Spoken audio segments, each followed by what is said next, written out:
Probability, ये possible outcomes, कितने number of possible outcomes को हम प्रोबेबिलिटीज, सैंपल स्पेस होता है नंबर ऑफ पॉसिबल आउटकम्स।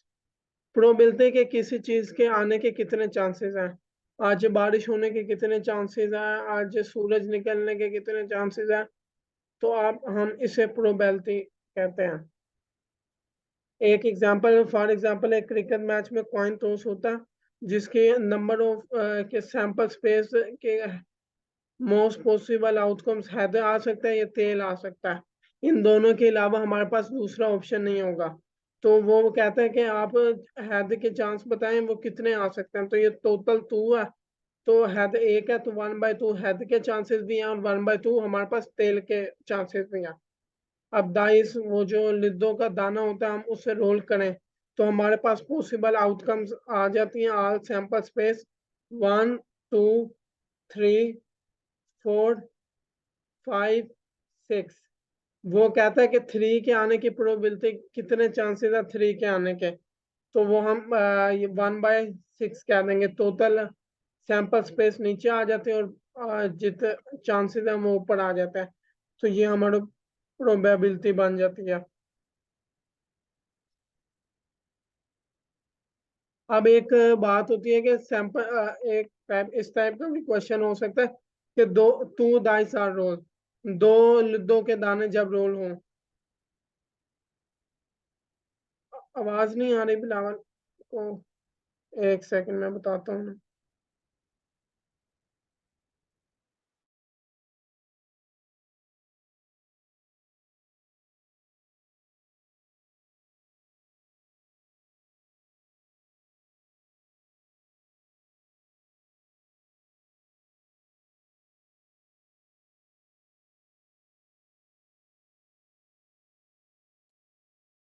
तो इस तरह भी आ सकता है कि लूडो के दो डाइस रोल एक टाइम पे, जब हमारे पास दो डाइस रोल हों, तो इस टाइप का भी हमारे पास आ सकता है।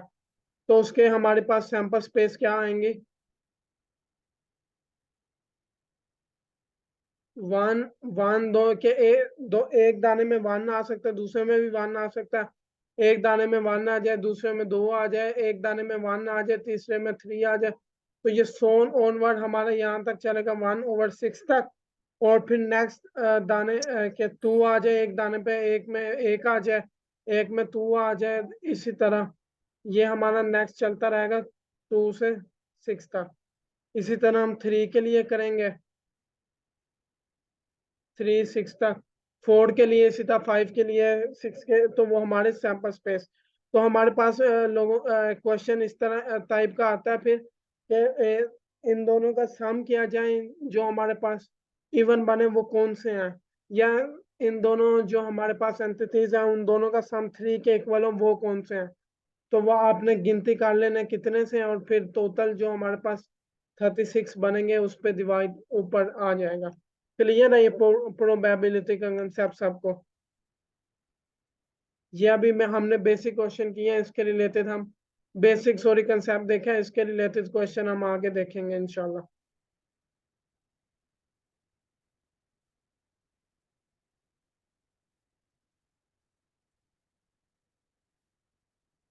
हाशिर को क्लियर है, इब्राहिम को क्लियर है?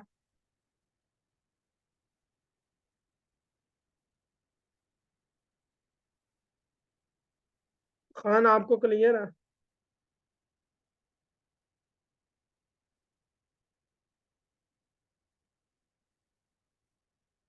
नेक्स्ट जो हमारा टॉपिक है वो है प्रो,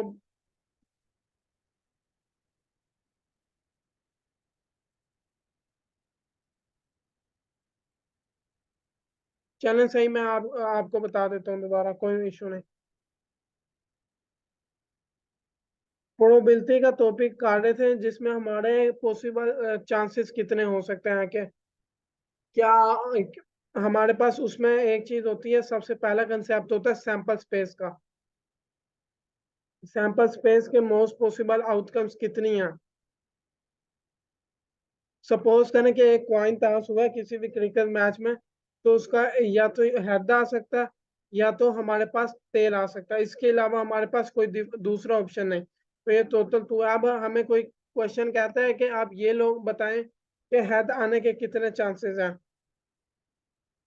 तो हेड आने के 1/2 हैं पॉसिबल आउटकम्स, नीचे आ जाते हैं, और हेड एक है तो वो ऊपर आ गया, तो ये। और इसी तरह मैंने इन लोगों को बताया था कि डाइस जो लिद्दों का दाना होता है वो रोल करें, तो उसके sample space all possible outcomes कितनी होंगे, 6 होंगे।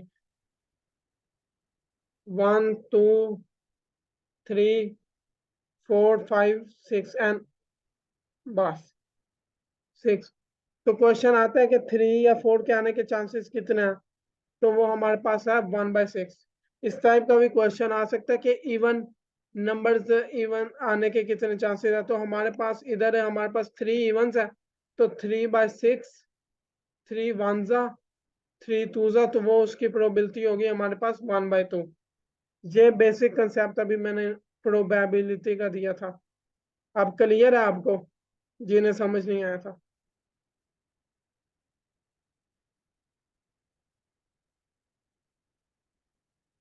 वो दैट कार्ड एस हमारे पास जो होता है वो हमारे पास 4 होते हैं। टोटल हमारे पास 13 कार्ड होते हैं हर किसी में, और एस उसमें इस एक एक टाइप का अवेलेबल होता है। तो उसकी हमारे पास जो प्रोबेबिलिटी होगी वो 52, एस की 4 होगी। आप इसे कट करेंगे तो आपके पास फाइनल आंसर आ जाएगा, जिसका ये टू और ये 6, 2 1 13 1/13। ये हमारी प्रोबेबिलिटी होगी एस के आने के।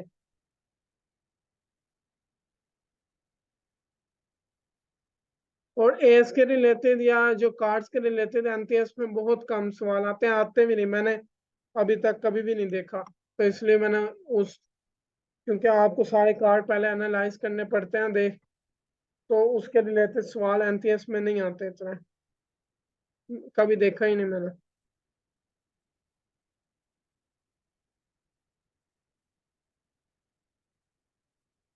नेक्स्ट हमारा क्वेश्चन है प्रोबेबिलिटी का। जो पॉसिबल आउटकम, जो प्रोबेबिलिटी मैक्सिमम प्रोबेबिलिटी होती है ना, वो याद रखें आप लोग 1 होती है। चले, वो प्याज के टेस्ट में आया था, मैं तो एमटीएस की प्रिपरेशन करवा रहा हूँ, तो उससे रिलेटेड मैंने आपको बताया। ये जो कंसेप्ट है, टॉपिक्स हैं, ये प्याज, नस्त, यूईटी का जो ये कहते होता है, ये सारों में आता है। ये probability most important, one of the most important topic of.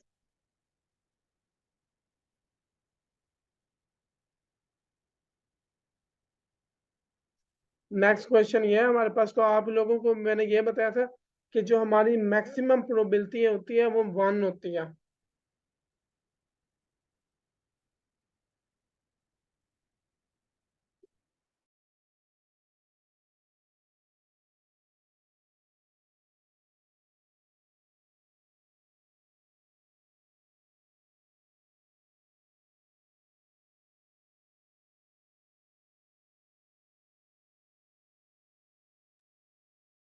तो ये हमारे पास क्वेश्चन है, the probability of the certain team wins the cricket match is 0.7 and the probability of tie draw is 0.1, what is the probability of team losing. वो कहता है कि एक टेस्ट मैच है जिसमें एक किसी टीम के जीतने की प्रोबेबिलिटी 0.7 है, और द मैच के ड्रा होने की प्रोबेबिलिटी 0.1 है, 0.1। तो आप बताओ कि टीम की हारने की प्रोबेबिलिटी क्या होगी। तो सिंपल है कि हमने दो प्रोबेबिलिटी जब दी हो तो मैक्सिमम में से उसे माइनस कर देंगे। 1 - 0.7 - 0.1। तो आप लोग ए इसमें से माइनस करेंगे,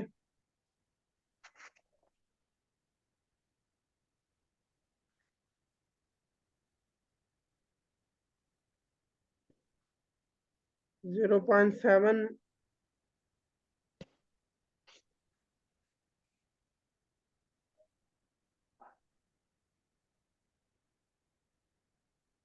तो हम हमारे पास आंसर आएगा, ये 0.7 में से 0.1 निकाले तो 0.6 रह जाएगा।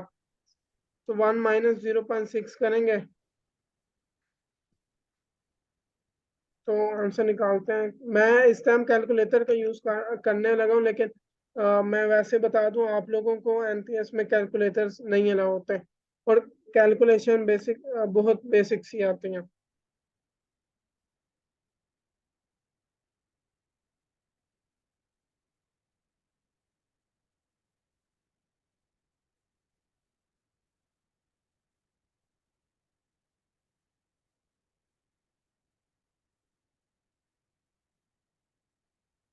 तो हमारे पास जो आंसर आएगा वन में से, तो वो 0.4 होगा।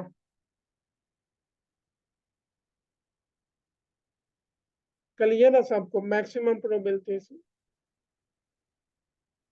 एक सेकंड, शायद ये मैंने मिस्टेक की है कोई।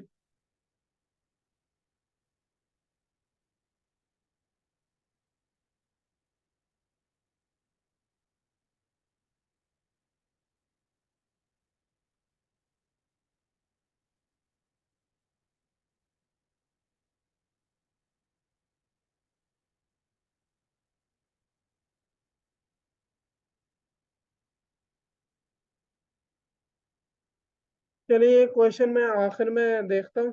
अभी हम नेक्स्ट क्वेश्चन करते हैं। इसमें पता नहीं मैंने कोई मिस्टेक की है। करना तो इसी तरह ही था, पिछली दफा किया था।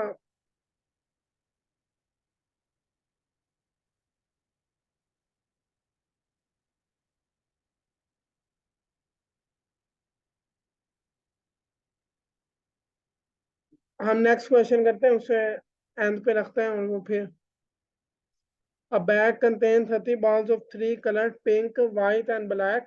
The probability of drawing a pink ball and white ball are 1/5 and 1/6 respectively.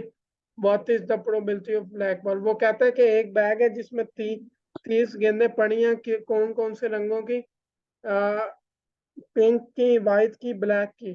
तो वो कहता है कि मैंने पिंक बॉल और वाइट बॉल निकाली है, उनकी निकलने की प्रोबेबिलिटी 1/5 है और 1/6 है। तो आप लोग बताओ कि प्रोबेबिलिटी ऑफ ब्लैक बॉल्स क्या होंगी। तो मैक्सिमम प्रोबेबिलिटी 1 होती है, दो प्रोबेबिलिटी हमें दी होगी हुई है, तो हम उन्हें 1 में से माइनस कर देंगे जस्ट। तो ये पिंक बॉल की प्रोबेबिलिटी -1/6। जब हमारे पास दो प्रोबेबिलिटी दी और एक फाइंड करने का किया हो, तो हम मैक्सिमम प्रोबेबिलिटी में से उन्हें जस्ट माइनस कर देते हैं। तो ये हमारा एलसीएम आएगा 35 को, यहाँ पर हमारे पास 30 आ जाएगा, यहाँ पर हमारे पास 30 को डिवाइडेड बाय 5 करेंगे तो 6 आ जाएगा, और यहाँ पर हमारे पास 30 डिवाइडेड बाय 6 5 आ जाएगा। तो तीस में से जब हम 30 में से 6 और 5 को निकालेंगे, तो हमारे पास फाइनल आंसर आएगा 19/30, जो कि हमारा डी ऑप्शन है। क्लियर है सबको?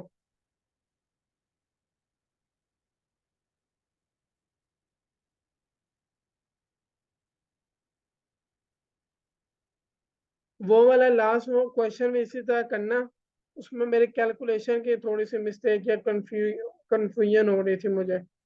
करना इसी मेथड से है वो भी।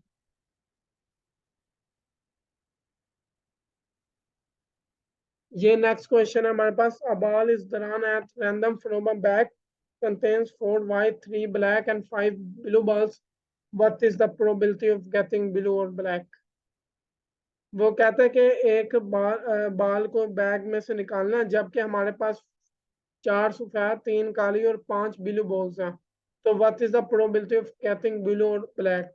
जब हमें ओड का लफ्ज यूज हो जाए ना प्रोबेबिलिटी वाले क्वेश्चन में, तो हमारे पास ये वाला फार्मूला यूज होता है। अब ए इवन की A event union B event, probability of A event plus probability of B event, और इन दोनों इवेंट में जो कॉमन चीज है उसे माइनस कर देना। ये हमारे पास फार्मूला है।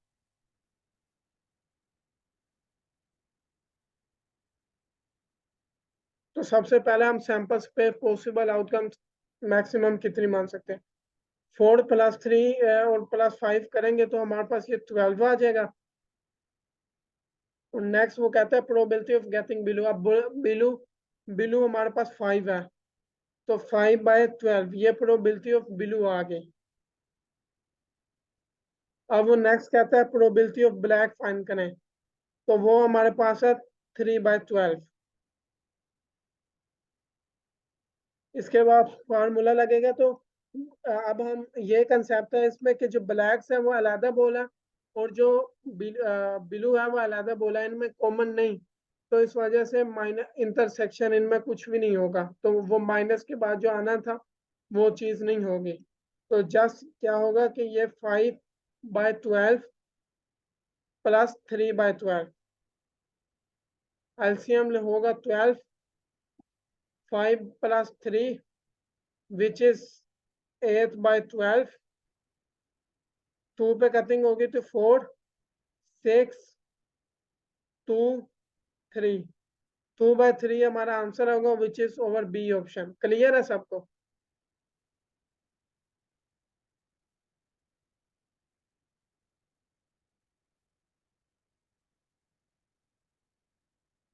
ओके नेक्स्ट चलता है।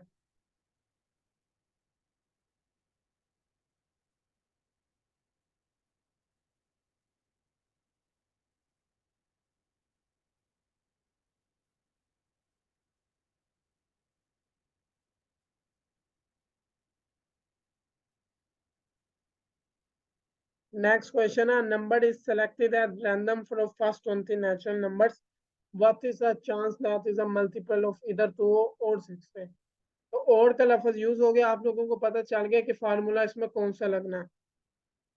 तो सम से हम पहले सैंपल स्पेस इसकी फाइंड कर लेंगे। तो वो 1 से लेके हमारे पास 20 तक का, तो टोटल हो गए 20 ये। अब हमारे पास वो कहता है कि वो वाले फाइंड करें जो कि 2 के मल्टीपल हैं। जैसे 2 के मल्टीपल हमारे पास होंगे 2 4 6 8 10 12 14 16 18 20। तो वो हमारे पास 10 आ जाएंगे, 10 वैल्यूज होंगे, आप काउंट कर लीजिएगा। अब हम प्रोबेबिलिटी फाइंड करते हैं कि उनकी जो कि 2 के मल्टीपल है। तो 10 ऊपर आ जाएगा और टोटल नंबर ऑफ स्पेस नीचे आ जाएगी, सैंपल स्पेस कट हो जाएगा, तो ये हमारे पास आ जाएगा 1/2। अभी यहाँ तक हमने क्वेश्चन हल कर लिया। इसके बाद है कहता है 16, तो 16 हमारे पास एक ही दफा आएगा, आप चेक कर लेंगे 20 के अंदर अंदर, तो वो हमारे पास प्रोबेबिलिटी हो जाएगी 1/20। अब इसमें जो कंसेप्ट है कॉमन वाला, 16 जो है वो हमारे उधर 2 में भी आएगा और इसमें भी आएगा एक दफा। तो वो कॉमन वाला हम लिख देंगे 1/20।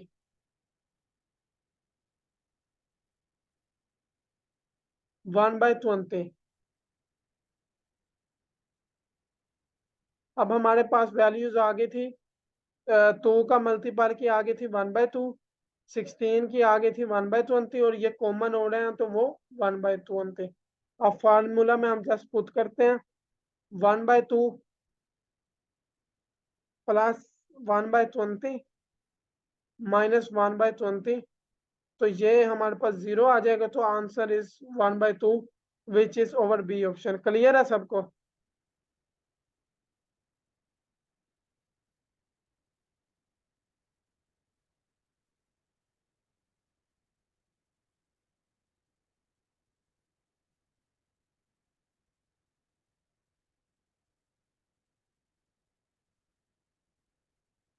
अब ये हमारा नेक्स्ट क्वेश्चन है, the probability that a man and his wife will alive in next 20 years are 0.8 and 0.75, what is the probability of both. वो कह रहा है कि एक बंदा और उसकी बीवी है कि उनकी नेक्स्ट 20 साल जिंदा रहने की जो प्रोबेबिलिटी है वो 0.8 है और 0.75 है। तो आप लोग बताएं कि उन दोनों की मिला के प्रोबेबिलिटी नेक्स्ट 20 सालों में जिंदा रहने की क्या होगी।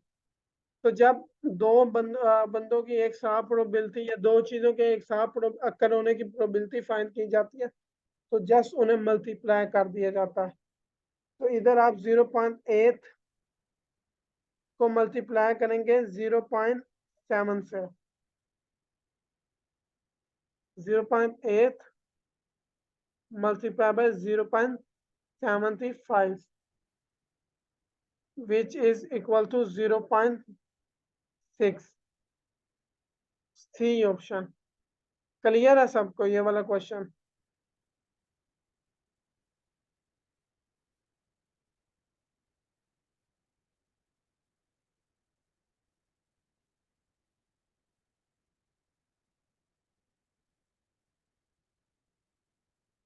नेक्स्ट हमारे पास टाइम एंड डिस्टेंस फार्मूला।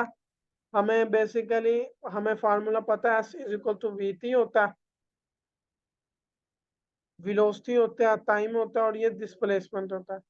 तो हमें इनमें से दो चीजें दी जाती है और कहते हैं तीसरी फाइंड किया जाए। सपोज टाइम फाइंड करना होता है, S is equal to V T.